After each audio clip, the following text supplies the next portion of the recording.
Καλησπέρα παιδιά. Το κυνήγι σήμερα είναι αφιερωμένο στα φιλαράκια στο Κιλκής, στα φιλαράκια στην Αθήνα και σε όλους τους κυνηγούς και ιδιαίτερα στα Μελισσάκια. Εκεί πέρα Ζαχάρο και εκεί πέρα στην Αθήνα λίγο Χίο. Λοιπόν, πάμε παλικάρια να μετρήσουμε ένα-ένα.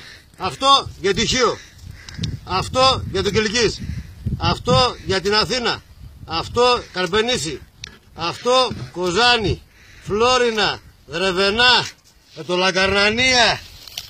Πάμε, Τίνο. Εκεί, Τίνο, πολύ Τίνο θέλω τώρα εδώ. Λοιπόν, Καστοριά, Φλόρινα, Δρεβενά, Διδημότυχο. Πού είναι ο Διδημότυχος? Ένα Διδημότυχε, Διδημότυχος. Εκεί πάνω στην, πού πάμε, Ροδόπη. Λοιπόν, εκεί πώς λέμε το άλλο? Πού άλλο φύγαμε? Πάμε τώρα λίγο στα νησιά, τα άλλα τα νησιά. Ζωντανό αυτό είναι, ρε. Ζωντανό αυτό. Λοιπόν, πάμε τώρα στα άλλα νησιά. Πάμε λίγο Ρόδο. Φιλαράκι στο Ρόδο. Είναι ο ζωντανός ο Ρόδος. Ω, πηδάει ο Ρόδος. Πηδάει ο Ρόδος, παιδιά. Πάρ' το Ρόδο λίγο, ρε φίλα από εκεί.